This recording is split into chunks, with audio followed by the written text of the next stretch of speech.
আমি তোমাদের দিদিভাই আমার রান্নাঘরে তোমাদেরকে স্বাগত জানিয়ে আজকে আমার পালং শাকের চচ্চড়ি ভাজা হয়ে এসেছে। আমি একটু বড়িটা এরকম লাল করে ভেজে নিচ্ছি। আমি একটু কড়া ভাজা পছন্দ করি, তাই জন্য একটু কড়া ভেজে নিলাম। তোমরা চাইলে একটু হালকা ভাজতে পারো, তাতে কোনো অসুবিধা নেই।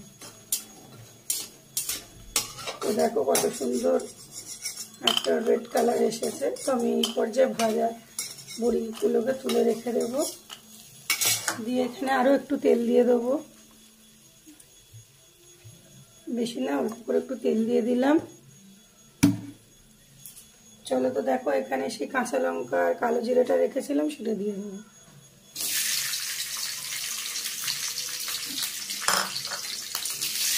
কালো জিরে কাঁচা লঙ্কাটা তেলের মধ্যে একটু নাড়াচাড়া করে নেবো।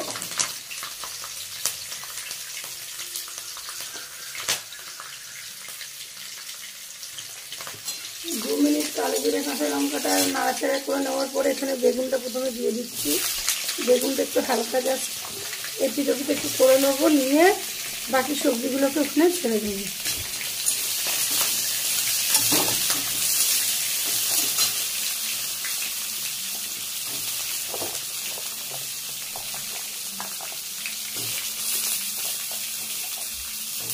তো বেগুনগুলোকে আমি একটু বেশি বেগুন দিয়েছি, কারণ বেগুনটা আমার একটু ভালো লাগে, সেই কারণে তোমরা তোমাদের মতন দিয়ে নিও। তো বেগুনটা 2 মিনিট এখানে নাড়াচাড়া হয়ে গেছে। তো দেখো এখানে বাকি সবজিগুলো রয়েছে, সেই সবজিগুলো বাকি দিয়ে দিলাম। সবজিগুলোকে দিয়ে দেওয়ার পর একটু নাড়াচাড়া করবো। এখানে পরিমাণ মতন একটু নুন দিয়ে দেবো। যখন তোমরা ভাজাটা বসাবে তখন দেখবে কাঁচা লঙ্কা আর কালো জিরে খুব সুন্দর একটা গন্ধ বেরোবে।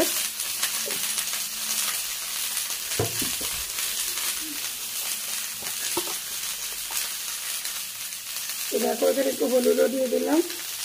আমি এখানে আদার্স কিচ্ছু মশলা ব্যবহার করব না, শুধু নুন হলুদ দিয়ে পালং শাক চচ্চড়িটা করবো।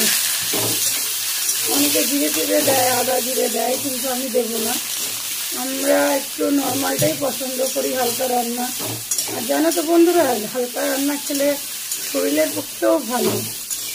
এখন যেসব জিনিসে সমস্ত কেমিক্যাল মিশানো থাকে, সব কিছুতেই তো কেমিক্যাল আছে।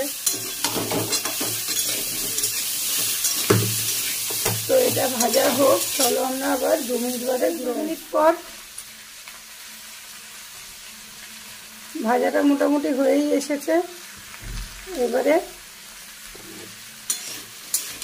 দেখো কত সুন্দর ভাজাটা হয়ে এসেছে। এখানে এবার দিয়ে দেবো পালং শাকটা।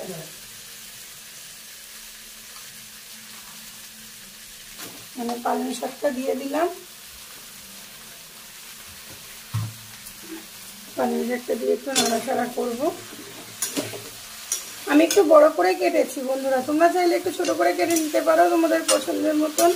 আমার ওই মানে পুরো একদম ঘাটা সবজিটা ঠিক পছন্দ হয় না, সেই কারণে আমি একটু বড় করে কেটে নিয়েছি।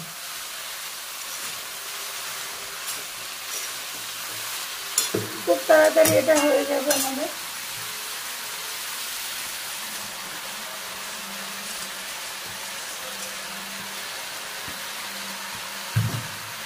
ঝুড়িটাতে রেখে দিয়েছিলাম যাতে জলটা ভালোভাবে ঝরে যায়, সেই কারণে ঝুড়িতে রেখে দিয়েছিলাম।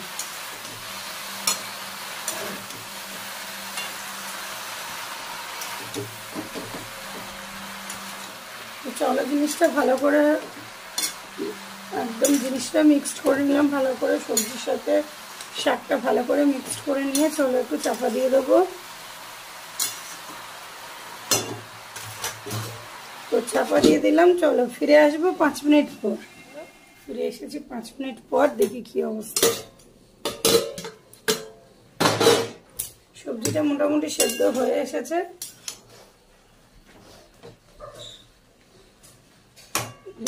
সবজি মোটামুটি সব সেদ্ধ হয়ে এসেছে।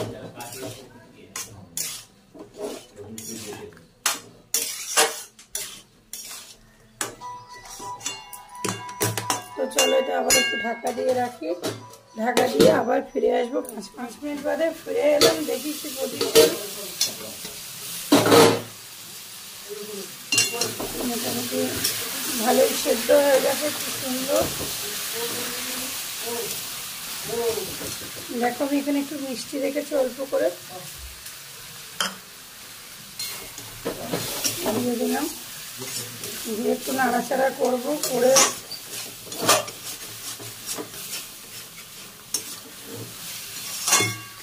খুবই সুন্দর সেদ্ধ হয়ে গেছে। আমি আর ঢাকা দেবো না, এটা খোলাই থাক। যে 2-3 মিনিট আরও হোক, তারপরে ফাইনালি এটা নামাবো।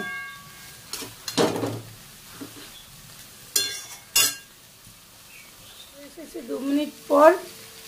দেখো এখানে আগে দিয়ে বড়ি ভেজে আমি অর্ধেক মানে ভেঙে রেখে দিয়েছি, সেটাকে এবারে দিয়ে দেবো।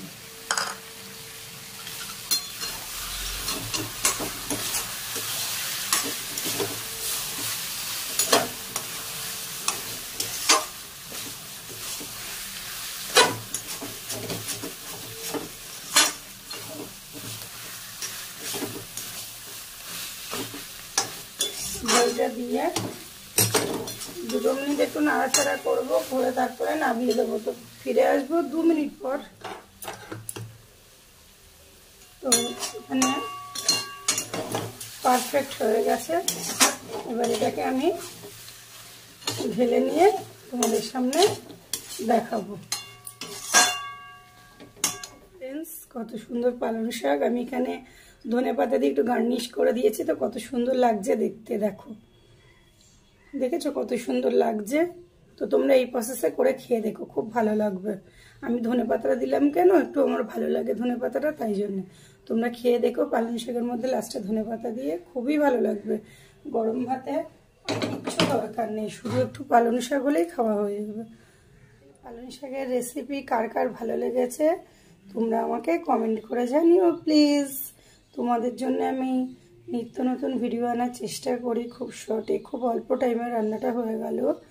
তো যদি ভিডিওটা তোমাদের ভালো লাগে, লাইক কমেন্ট শেয়ার, বন্ধুদের মাঝখানে শেয়ার করো বেশি করে। আর আমার চ্যানেলটা সাবস্ক্রাইব করে নিও। আমার চ্যানেলের নাম সরস্বতী দাস 577। তো যদি ভিডিওটা ভালো লেগে থাকে তাহলে তোমরা কমেন্টে জানিও কেমন হয়েছে ভিডিও। তো থ্যাঙ্কস ফর ওয়াচিং।